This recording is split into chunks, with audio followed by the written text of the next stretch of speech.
کہ انسان کیا ہے؟ جب میں اپنے تعریف اپنے ذہن میں غلط ڈال دیتا ہوں، لہذا پھر میری تقو تو میری محنت اور کوشش بھی کیا ہوتی ہے؟ غلط ہو جاتی ہے۔ ہمارے استاد نے کہا کہ یہ سوال نہیں کرو کہ انسان کیا ہے، یہ سوال کرو کہ انسان کیا نہیں ہے۔ جب نہیں سمجھ میں آئے گا تو جو ہے وہ خود بخود سمجھ میں آ جائے گا۔ یہ مذہب جس کے آپ ماننے والے ہیں مذہب حق ہے۔ ایک ایسا معیار بناؤ کہ تمہاری اولادیں کبھی گمراہ نہ ہوں۔ دیکھیے آج تک ہم اپنے بچوں کو نہیں کہتے کہ فلاں کی محفل میں جانا ہے، فلاں کی محفل میں نہیں جانا۔ شیعوں نے کبھی اپنے بچوں کو منع نہیں کیا کہ بھائی بریلویوں کی محفل میں نہ جاؤ، اہل حدیث کی محفلوں میں نہ جاؤ، وہابیوں کی محفلوں میں نہ جاؤ، کیونکہ ہمیں کوئی خوف نہیں۔ آپ نے اپنے بچے کو معیار دیا علی بن ابی طالب والا، آپ نے اپنے بچے کو بولا کہ تیرا امام کون ہے؟ علی بن ابی طالب۔ اب ہمیں یقین ہے یہ کہیں بھی جائے اسے کوئی ایسا رول ماڈل کوئی دے نہیں سکتا جو علی سے بہتر ہو۔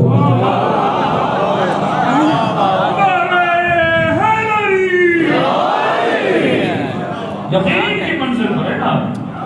ہم نے اپنی بچیوں کو سیدہ فاطمہ الزہرا کا رول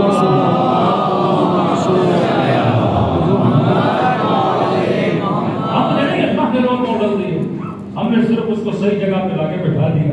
لیکن آپ کا مخالف کتنا پریشان ہے، جھوٹ سے جھوٹ، پروپیگنڈا پہ پروپیگنڈا، ان کی مجلسوں میں نہ جانا بدعت ہے، ان کا نیاز میں کھانا خدا خاصا پتہ نہیں لوگ کیا ملاتے ہیں۔ یہاں تک بول دیا شیعہ جادو کر رہے، ایک بار بندہ گیا تو پھر واپس نہیں آتا۔ ان کی محفل یہ پروپیگنڈا کیوں کیا جاتا ہے؟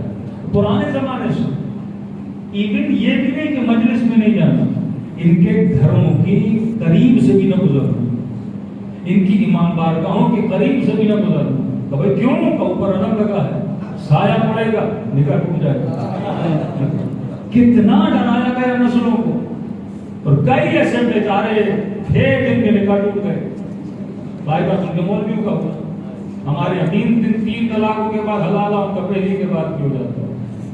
یعنی دین فروش ملا صرف پروپیگنڈے کے لیے اپنی نسلوں کو تباہ و برباد کیا، لوگوں کے ایمان، ان کے ناموس، ان کی غیرت کو مٹی میں ملا دیا، صرف یہ کہ تم علم کے نیچے سے گزرے ہو کہ کس آیت کے مطابق، کس حدیث کے مطابق کسی کا نکاح ٹوٹتا ہے۔ لیکن یہ خوف تھا کہ اگر یہ مکتب اہل بیت کے قریب گئے، اور یہاں جو سنت ہمیں رسول ہے اور اہل رسول نے سکھائی ہے کہ بھائی جہاں مجلس ہو وہاں پہ نظر و نیاز بھی ہو۔ نظر و نیاز کا فلسفہ دعوت ذو العشیرہ سے شروع ہوا کہ جس کو بھی دعوت حق دینی ہے، دعوت کے بعد اسے کچھ نہ کچھ کھلایا کرو۔ اب سب سے بڑا اثر یہ ہوتا ہے کہ بندہ ایک مرتبہ حسین کا کھا لینا، نمک حلالی تو ویسے ہی چلی جاتی ہے، ویسے ہی مولا حسین کے گن گیت گاتا رہے گا نا۔ یعنی نہیں ہوا آج تک 5 بار 6 بار وہ اہل بیت کی مجلس اور محافل میں آتے ہیں اور فوراً اس مذہب کے گردیدہ ہو جاتے ہیں، اسی خوف کی وجہ سے۔ جھوٹ میں جھوٹ، پروپیگنڈے میں پروپیگنڈا، ان کا قرآن 30 جز نہیں ہے 40 جز ہے۔ یعنی آج وہ خود ہنستے ہیں کہ ہمیں کیسے کیسے جھوٹ بتائے گئے۔ ہم نہیں ڈرتے، کیوں نہیں ڈرتے؟ کیونکہ ہمیں پتا ہے ہم نے اعلیٰ ترین معیار اپنی اولادوں کو دے دیا۔ علی سے بہتر ڈھونڈے گا بھی تو اسے کوئی امام نہیں چلے گا، سیدہ سے بہتر کسی کو کوئی کردار نہیں ملے گا۔ بالکل اسی طرح اگر تم معرفت دو اپنے بچوں کو، واللہ اسے دنیا کے کسی بھی کونے میں چھوڑو، یہ کبھی گمراہ نہیں ہوگا۔ اگر اسے سمجھا دو کہ وجود کی معرفت کیا ہے، تو آج سمپل سا کوشچن ہے کہ انسان کیا ہے، یہ سوال میں نہیں کروں گا، انسان کیا نہیں ہے۔ جب نہیں ہو وہ جدا کرتے جاؤ گے نا، پھر خالصتاً تمہارے ذہن میں آئے گا کہ انسان کیا ہے۔ آج اکثر ہمارے ذہنوں میں غلط فہمی اور کنفیوژن ہے کہ جس چیز کو ہم انسانیت سمجھتے ہیں حقیقت میں وہ انسانیت نہیں ہوتی۔ میں نے کل تھوڑا اشارہ دیا تھا، آج اس کی تفصیل میں جاتا ہوں۔ دیکھیے 4 قسم کے موجودات آپ کے سامنے ہیں۔ میں نے کہا سب سے پہلے جماد، نبات، حیوان، آخری منزل ہے انسان کی۔ اب جمادات کیا ہے؟ یہ بچے کیمسٹری اور مختلف علوم میں بھی پڑھتے ہیں۔ جمادات کا مطلب جیسے یہ لکڑی ہے، اسے بولتے ہیں جماد۔ یہ لاؤڈ ہے، اسے بولتے ہیں جماعت. جماعت یعنی جس میں کیا ہو؟ جمود ہو، جس میں بڑے ہونے کی، سائز کو بدلنے کی طاقت نہ ہو. پتھر جیسا ہے اسے کتنا بھی پانی دو پتھر پتھر رہے گا. اور اردو میں ایک عبارت استعمال ہوتی ہے جسے ہم کہتے ہیں جمود فکری. بعض لوگوں کی فکر میں جمود آ جاتا ہے. آپ نے دیکھا ہوگا ایک ایج کی ایک لمٹ آتی ہے، بندہ جتنا سمجھا ہے فرق ہی نہیں پڑتا. کہتے ہیں نا کتے کی دم ٹیڑھی کی ٹیڑھی، کیوں؟ اس میں کوئی فرق نہیں آتا، جو بھی کرو پھر ویسی کی ویسی ہو جاتی ہے. قرآن کہتے ہیں ختم اللہ علی قلوبہم، خدا بعض لوگوں کے دلوں پہ مہر لگا دیتا ہے، جمود فکری آ جاتا ہے.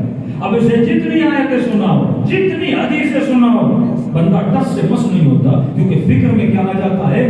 جمود آ جاتا ہے. اور حسین کی مجلس کیا کرتی ہے؟ اسی جمود کو پگھلا دیتی ہے. کربلا اسی چیز کے پگھلانے کا نام ہے کہ انسان کے وجود کی سختی کو ذکر اہل بیت کیا کرتا ہے؟ پگھلا دیتا ہے. تو جماعت اسے بولتے ہیں جس میں جمود ہے، جس میں سائز بڑا کرنے کی صفت موجود نہیں ہے. اس کے بعد کیا ہے؟ نبات ہے. اب آپ یہ سوال کرتے جائیں کہ انسان کیا نہیں ہے. اب پہلا سوال کیا؟ انسان پتھر ہے؟ نہیں ہے، لیکن پتھر کے کمالات رکھتا ہے.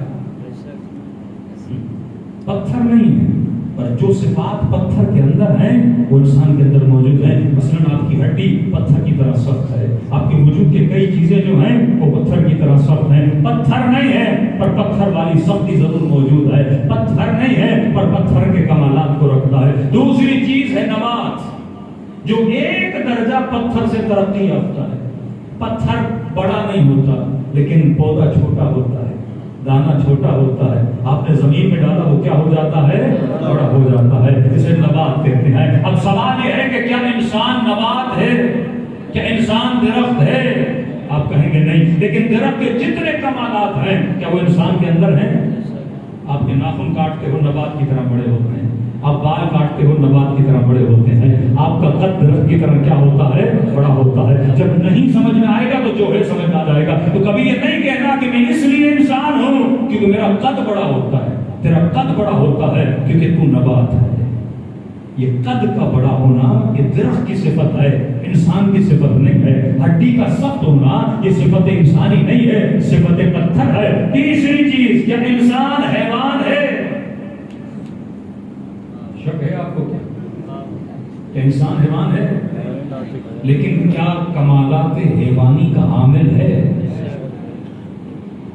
جتنے کمالات ایک حیوان کے اندر ہیں وہ سارے کمالات انسان کے اندر ہیں. انسان حیوان نہیں پر کمالات حیوانی کو رکھتا ہے. مثلا کوئی یہ کہے کہ مولانا کیونکہ میں دیکھتا ہوں اس لیے انسان ہوں، تو جواب آئے گا دیکھتی بلی بھی ہے، تو دیکھنے کی وجہ سے انسان نہیں ہے. کوئی کہے مولانا میرے پاس کان ہے میں اس لیے انسان ہوں، جواب آئے گا کان کتے کے پاس بھی ہیں، تو کانوں کی وجہ سے انسان نہیں ہے. کوئی کہے مولانا میں شادی کرتا ہوں اس لیے میں انسان ہوں، شادی گدھا بھی کرتا ہے، تو شادی کی وجہ سے انسان نہیں ہے. کوئی کہے مولانا میرے پاس 4-5 بچے ہیں میں اس لیے انسان ہوں، بچے تو بلیوں کے بھی ہوتے ہیں، تو بچے پیدا کرنے کی وجہ سے انسان نہیں ہے. کوئی کہے میرے پاس سب سے زیادہ شہوت ہے میں اس لیے انسان ہوں، انگریزی معاشرہ اپنی شہوت پہ ناز کرتا ہے، اور میں نے شہوت گھوڑے کو تجھ سے زیادہ دی ہے، تو شہوت کی وجہ سے انسان نہیں ہے. کوئی کہے مولانا ہم ایک ساتھ جمع ہوتے ہیں اس لیے ہم انسان ہیں. کہ تم نے کبھی ہاتھیوں کو دیکھا وہ جب سفر کرتے ہیں تو ایک ساتھ سفر کرتے ہیں. کوئی کہے مجھے اپنے وطن سے محبت ہے اس لیے میں انسان ہوں، ارے اپنی زمین سے تو شیر بھی محبت کرتا ہے،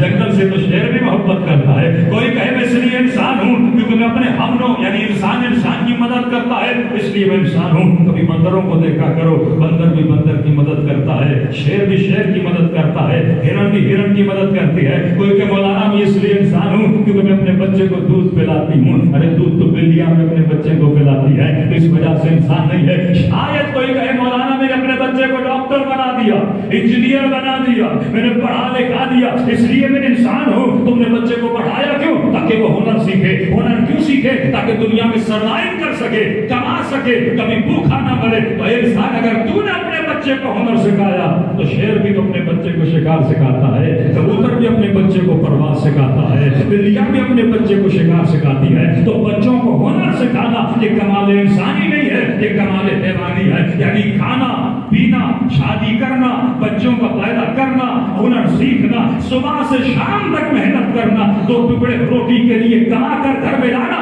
یہ کمال انسانی نہیں ہے۔ وہ فرماتے ہیں کمانا اگر سیکھنا ہے تو کوے سے سیکھو، صبح نکلتا ہے شام کو واپس آتا ہے۔ حیا اگر سیکھنا ہے تو کوے سے سیکھو، غیرت اگر سیکھنی ہے تو مرغے سے سیکھو۔ علی سے جملے کیوں کہہ رہے ہیں؟ غیرت مرغے کی طرف، حیا کوے کی طرف، محنت کوے کی طرف۔ فرمایا کئی چیزیں ہیں جو حیوان سے سیکھو، کیونکہ تم ان چیزوں کی وجہ سے انسان نہیں ہے، یہ سارے کمالات کمالات حیوانی ہیں۔ اب سوال ہے کہ انسان کیا ہے؟ آج تک میں سمجھتا رہا ان چیزوں کی وجہ سے انسان، ہاں میں گاڑی پہ چڑھتا ہوں